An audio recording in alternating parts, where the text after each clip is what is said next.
আসসালামু আলাইকুম। কেমন আছেন আপনারা? আশা করছি যে যেখানে আছেন ভালো আছেন, সুস্থ আছেন। আমরা আল্লাহর রহমতে ভালোই আছি। তো প্রতিদিনের মতো রান্নাঘরেই চলে আসলাম। তো আরেকটি নতুন ব্লগ দেখার জন্য আপনাদের কাছে অনুরোধ জানাচ্ছি। তো আজকে তো আমি শুরুতেই রান্না বসিয়ে দিছি। দেখেন, ডাল ভাত তো আমি শুরুতেই বসাই। এখানে মুসুরি ডাল বসাইছি। আমি সবসময় এভাবেই বসাই, মানে টমেটো, পেঁয়াজ, কাঁচামরিচ সব একসাথে দিয়ে বসাই দিই।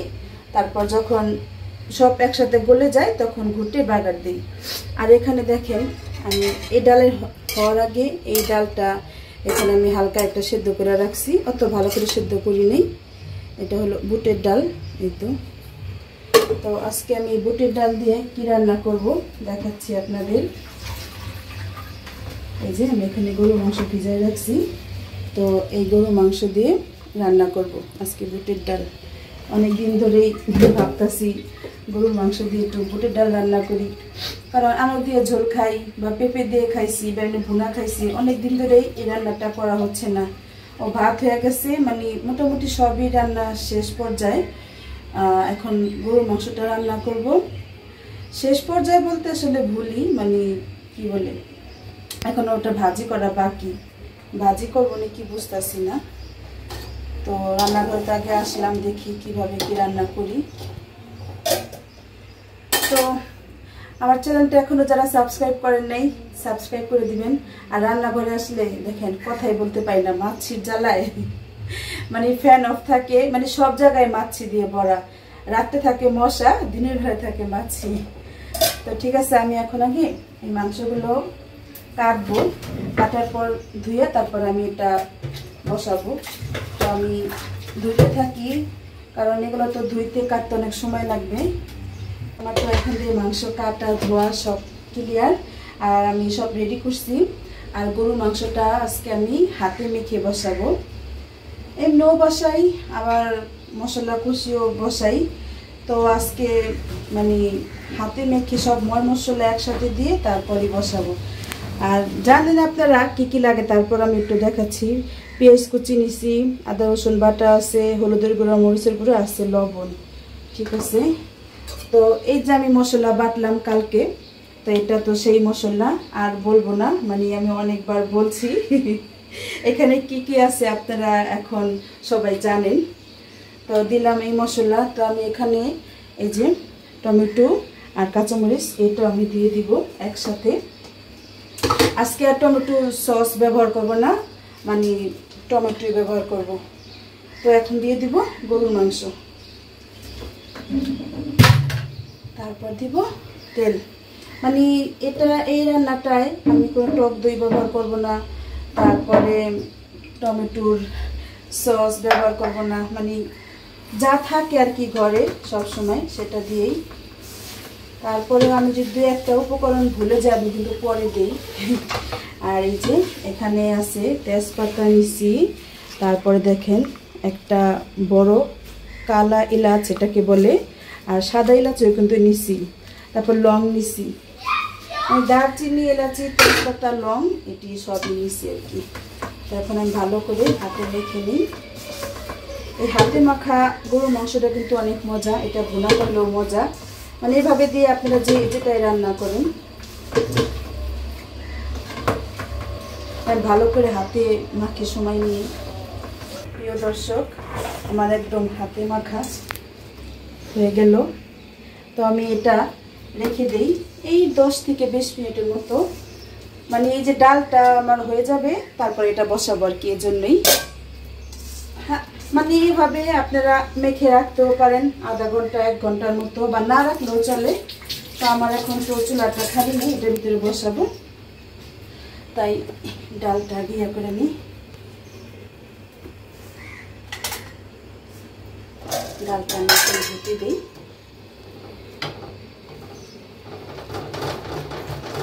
এটা ডালটা বাগার দিই, তারপর এটা বসাবো। আমার তো এখানে ডাল বাগার দেওয়া শেষ হয়ে গেল।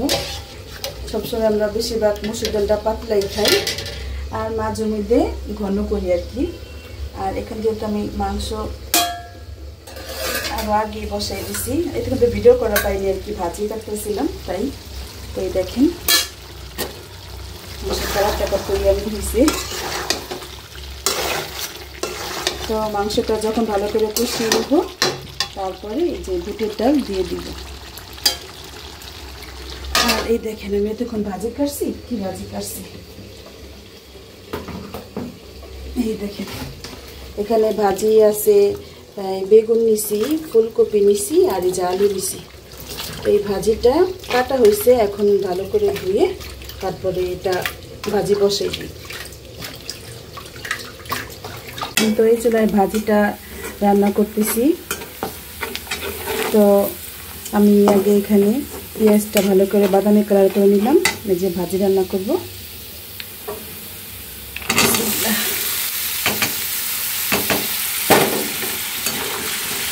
এখন দিয়ে দিব লবণ,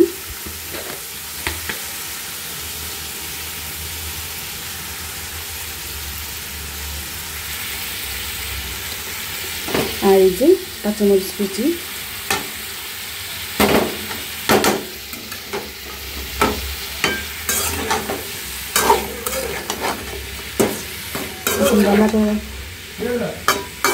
দিক দিয়ে মাংস সুন্দর কষানো হয়ে গেছে, আর এই যে উপরে তেল ভেসে আসছে।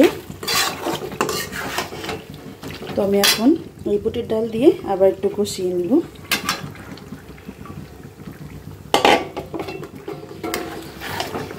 এখন ভালো করে মিক্সচার করে দিই ডালের সাথে মাংস।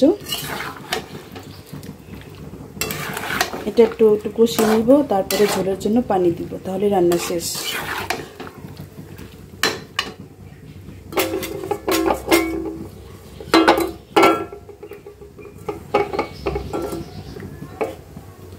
আর আমি এখানে এই যে শসা টমেটো কাটতেছি সালাদ বানানোর জন্য। আর এই চুলাতে একটু দিছি ভাজিটা হয়ে আসছে।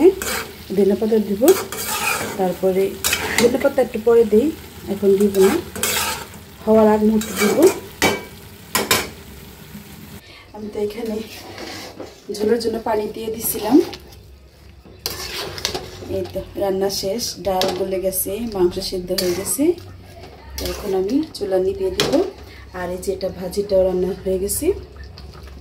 এই রান্না ডাল মানে মুসুরি ডাল পাতলা ভাজি আর হলো বুটের ডাল দিয়ে গরু মাংস, তো এই ছিল রান্না। তো আমি এখন রান্নাঘর গুছিয়ে নেব। আমি তো এখন দুপুরে ভাত খাবো, ছেলেদের তো খাওয়া শেষ হয়ে যায় আগেই। তো দেখেন আমি যে এই যে সালাদ কাটছি আজকে, এমনি সুদা আর কি, মানে কি বলে সুদা খাইনি গা, শশা। তো ভাবছি সালাদ দিয়েই ভাতের সাথে খাবো। তো আমি তো এমনি ভাতে লবণ খাই না, এখন মানে সালাদে তো একটু লবণ দিতেই হয়। সালাদটা বানাইনি, প্রচুর ক্ষুধা লাগছে। আর এই ডাল দিয়ে বুটের মাংস দেখে আমার আরো ক্ষুধা লাগে, বাইরে গেছে। এই যে দেখছেন মাছির জ্বালা আমি বাঁচি না। তো ছেলেদের তো ভাজি দিয়ে ভাত খাওয়া হয়েছে, মানে ওদের আর সালাদ নেয় না আর কি। ওরা তো কি বলবো ওদের কথা, নেয় না। তো এটা শুধু আমার জন্যই করছি আমি সালাদটা। একদম বেশি করে নিই সালাদ। ক্ষুধা লাগছে প্রচুর, কি বলবো। সকালে আজকে কোনো নাস্তা খাইনি। বিসমিল্লাহ। লাগে সালাদ দিয়ে আমার ভাত খাওয়া হয়ে যাবে। তো এই যে দেখেন আমি কিন্তু অনেকগুলো ঝোল রাখছিলাম, তো বুটের ডালে না অনেক ঝোল টানে আর কি।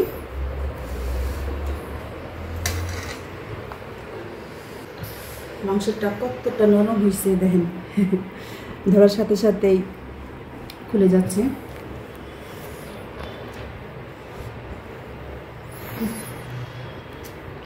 কি বলবো দর্শক, আল্লাহর নিয়ামত আসলে। আপনারা আমাকে কমেন্ট করে জানাবেন বুটের ডাল দিয়ে গরুর মাংস কার কার পছন্দ।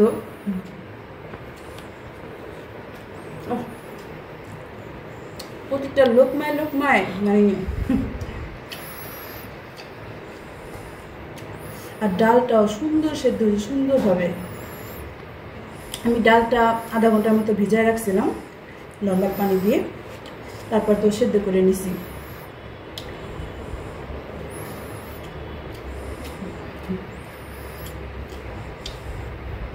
তো ঠিক আছে দর্শক, আমি তো কি বলবো, মানে ভাত খাওয়ার ভিতরে ঢুকে গেছে আর কি, বুঝছেন? মানে এমন আছে না যে কোনো একটা জিনিস স্বাদের, আমার মুখ দিয়ে কি কথা বের হচ্ছে না।